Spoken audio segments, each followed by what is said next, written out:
Assalamualaikum, kita berjumpa lagi. Dalam video kali ini saya nak cerita tentang harta sepencarian. Harta sepencarian ni sebenarnya apa? Harta sepencarian ni adalah maksudnya adalah aset yang dikumpul bersama oleh suami dan isteri sepanjang tempoh perkahwinan mereka. Okey. Sepanjang tempoh perkahwinan mereka. Kita tulislah harta sepencarian.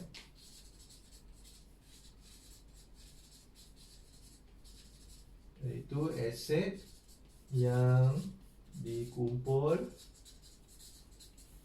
bersama suami dan isteri sepanjang tempoh perkahwinan.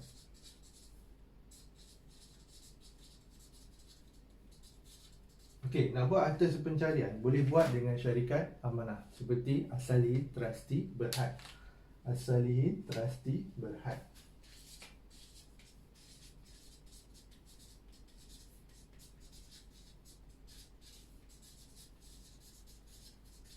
So, saya adalah ejen Asalihin Trustee Berhad. Jadi nak buat harta sepencarian dengan saya pun boleh, tak ada masalah. Tapi di Asalihin dia tidak dipanggil sebagai harta sepencarian, tapi ia dipanggil sebagai PAPB, iaitu Perjanjian Aset Perolehan Bersama. Kenapa nama dia lain sikit di Asalihin? Dia macam ni, kalau kita tengok takrif untuk harta sepencarian, ia adalah berkisar tentang aset yang dikumpul oleh suami isteri sepanjang tempoh perkahwinan sahaja. Okey, sepanjang tempoh perkahwinan sahaja. Tapi untuk PAPB, skopnya lebih luas. Skopnya lebih luas di mana aset yang dikumpul sebelum perkahwinan pun boleh diambil kira. Saya bagi contoh, sepasang kekasih lelaki perempuan yang masih belum berkahwin, mereka memulakan perniagaan, satu perniagaan sebelum berkahwin lagi, and then mereka menjalankan perniagaan itu sehingga berjaya, kemudian mereka berkahwin. Jadi aset tu dikira dikumpul sebelum berkahwin. Kalau untuk tarikh harta sepencarian, aset tu tak boleh masuk, tak boleh dimasukkan dalam aset mereka lah, dalam harta sepencarian. Tapi under PAPB boleh masuk, iaitu aset yang dikumpul sebelum perkahwinan dan dibawa sehingga perkahwinan. So skop untuk PAPB dia lebih luas. Okey, itu perbezaannya lah. Di Asalihin ia dipanggil adalah PAPB. Okey, actually nak buat PAPB ni, ia adalah dokumen tambahan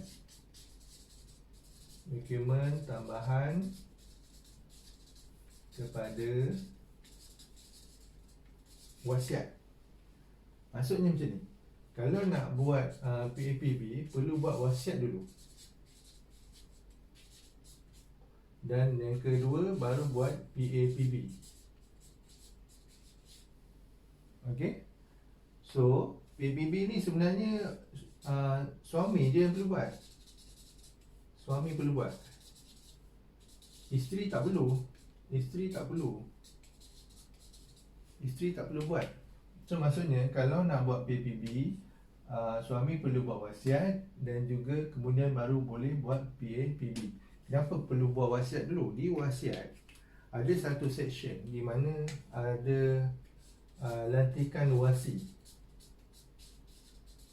So perlu lantik syarikat amanah, iaitu Asalihin Trustee Berhad, lantik sebagai wasi utama. Wasi utama adalah As-Salihin, supaya syarikat amanah seperti As-Salihin ini diberi kuasa penuh untuk menjalankan apa yang terkandung dalam PAPB. Macam tu. Dalam erti kata lain, wasiat dan PAPB perlu buat di syarikat amanah yang sama. Tak boleh wasiat syarikat amanah lain, PAPB buat di syarikat amanah lain. Tak boleh. Tak boleh sebab dia akan konflik kat situ. Dia konflik dari segi kuasa untuk menguruskan harta tu nanti. So perlu buat dalam syarikat yang sama supaya, and then lantik wasi utama, lantik As-Salihin sebagai wasi utama supaya syarikat ada kuasa penuh untuk menjalankan apa yang terkandung dalam perjanjian PAPB tu. Okay, boleh faham And then kenapa suami saja yang perlu buat? Kenapa suami sahaja? Pernah tak anda kira berapa, jika anda seorang isteri, pernah tak anda kira berapa bahagian anda dalam pembahagian faraid? Okey, dalam pembahagian faraid. Okey, contohlah berlaku kematian kepada suami, faraid untuk isteri berapa? Faraid isteri berapa? Isteri hanya berhak untuk dapat 1/8 daripada total harta atas nama suami. 1/8 ni bersamaan 12.5% lah. 12.5% ni sikit ke banyak? Sikit sangat-sangat. Ini kalau bersamaan, ni kalau ada satu isteri. Kalau ada 4 isteri, perlu bahagi lagi 12.5% ni bahagi 4 isteri. So bahagian ni lagi kecil ke lagi besar? Of course lagi kecil kan, betul tak? So sebab itu dalam PAPB hanya suami sahaja perlu buat dan isteri tak perlu. So kenapa suami sahaja? Sebab PAPB ada 3 event. Berlakunya PAPB atas sebab 3 event. Yang pertama, kematian suami lah. Kematian suami. Yang kedua bercerai. Bercerai hidup. Yang ketiga, poligami.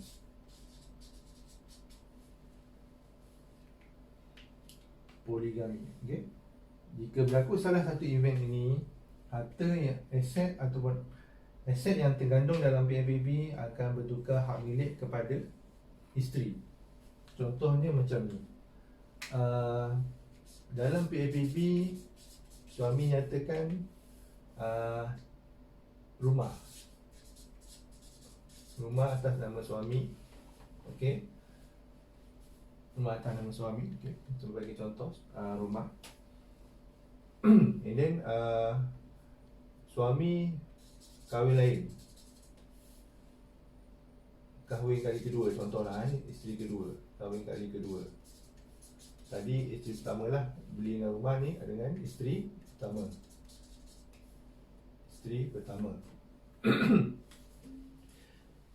Okey, bila suami kahwin kali kedua, iaitu ini akan melibatkan event poligami, betul tak? Akan melibatkan poligami. Jadi rumah yang dah dimasukkan dalam PAPB tu akan bertukar hak milik kepada isteri yang pertama. Maka hak milik dia 100% lah. Walaupun loan masih belum settle, dari segi hak milik dan sah di sisi undang-undang telah bertukar kepada isteri yang pertama atas sebab event yang berlaku, iaitu poligami. Itu kalau poligami. Kalau kematian pun sama dan bercerai pun sama. Okey. Sebab itu hanya suami sahaja yang perlu mohon, dan tujuan utamanya adalah untuk lindungi hak isteri.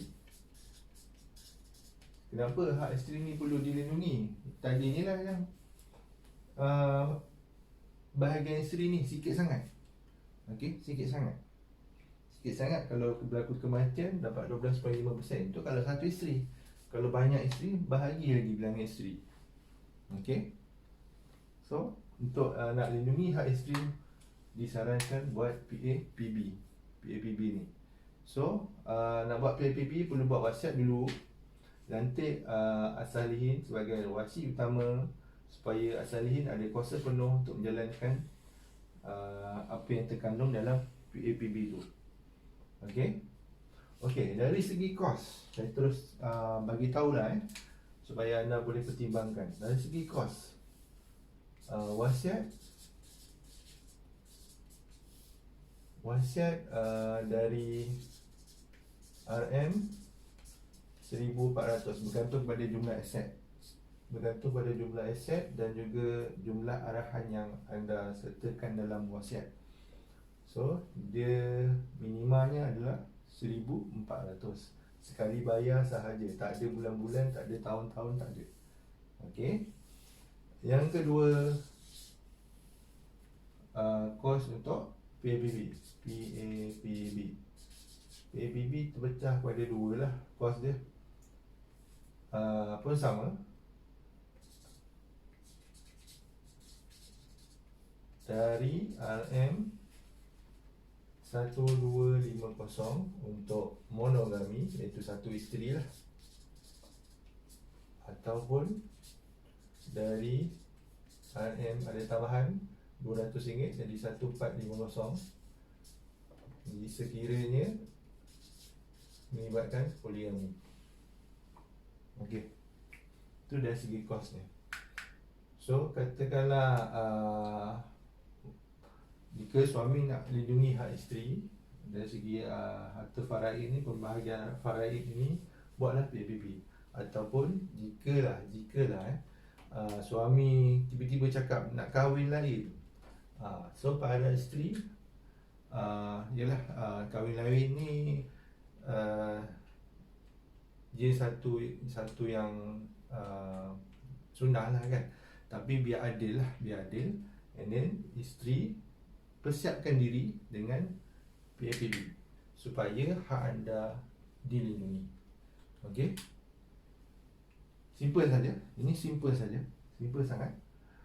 So, kalau nak buat dengan saya, boleh WhatsApp saya 012-210-8347 untuk buat PAPB, wasiat dan juga PAPB. Wasiat ni boleh dua lah, sama suami dan isteri, masing-masing per individu lah. Suami seeloknya buat suami isteri lah, suami buat, isteri pun buat. Ini untuk PAPB hanya suami sahaja. Okey, boleh faham?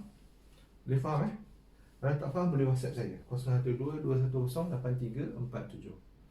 Okey, simple sangat. Itu saja untuk video kali ini. Terima kasih. Assalamualaikum.